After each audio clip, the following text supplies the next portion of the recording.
Shalom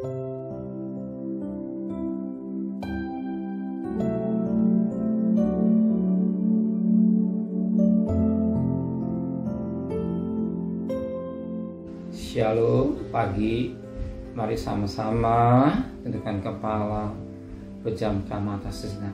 Tiada kata yang manis yang kami ucapkan kepada Bapa di surga selain ucapan syukur kepada Engkau.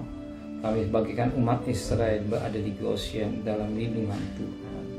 Tulah datang, tapi itu kami merasakan kebaikan Engkau.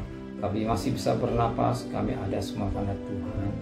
Maka itu kami mengadakan mesbah keluarga, mesbah pribadi. Kami naikkan pujian kepada Bapa di surga. Kami rindu untuk dengarkan renungan firman-Mu. Roh Kudus mengurapi kami dan sucikan hati dan pikiran kami, sehingga benih firman-Mu menjadi berkat buat kami, dan kami juga boleh naikkan doa syafaat kepada Tuhan. Haleluya. Amin. Shalom pagi. Mari sama-sama kita akan membaca firman Allah Matius pasal 18. Matius pasal 18 ayat pertama sampai ayat yang kelima.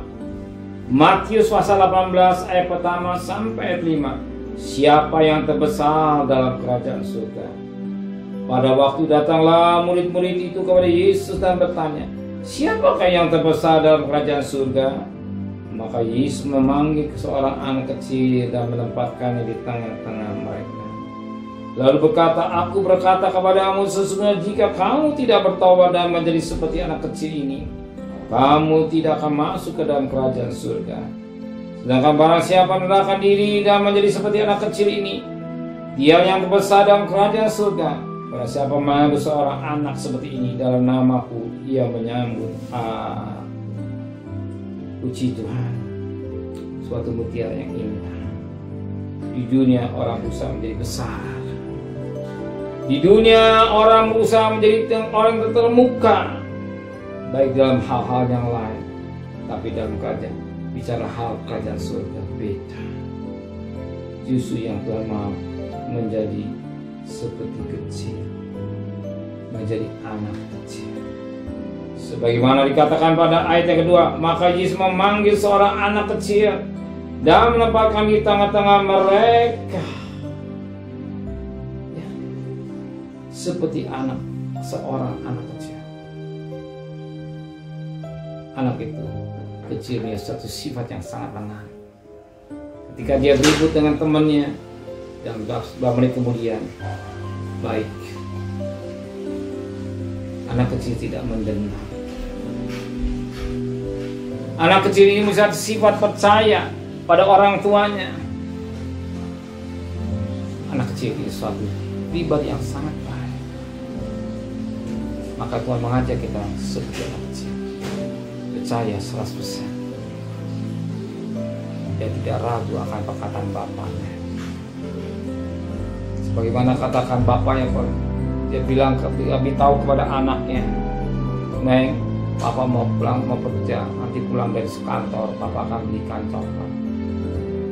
Ketika Papa yang pulang, apa yang dikatakan oleh anak itu? Papa, mana coklat? Anak itu beriman sekali atau percaya pada Bapa. Dan juga menjadi anak-anak Tuhan, kita percaya pada Bapa di surga. Tuhan Bapa di surga mengajak kita tetap rendah hati. Jangan merasa diri hebat segala-galanya. Kalau kita bisa, semua karena Tuhan. Kalau kita mampu, semua karena Tuhan. Kalau kita diberkati secara finansial, semua karena anugerah. Jadi apa yang kita punya, semua yang milik Tuhan.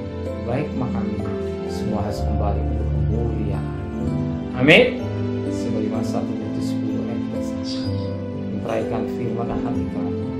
Kembalikan besok pagi tubuh yang sehat dengan tidak kurang satu apapun. Berkati Bapak Presiden, Wakil Presiden, para Menteri, para Gubernur, para Bupati, para Wali Kota, para Camat, para Lurah, pada RW, pada RT, pada Minister Allah. Berikan mereka hikmat yang dari surga, dari surga takut kepada Tuhan, dari kekasih Tuhan. Terimalah berkat nikmat dari Allah Bapa, cinta kasih sayang dari Tuhan Yesus Kristus, dan berkat Roh Kudus menyertai saudara mulai hari ini sampai Maranatha Tuhan Yesus datang. Yang cinta dia katakan amin. Tuhan memberkatinya.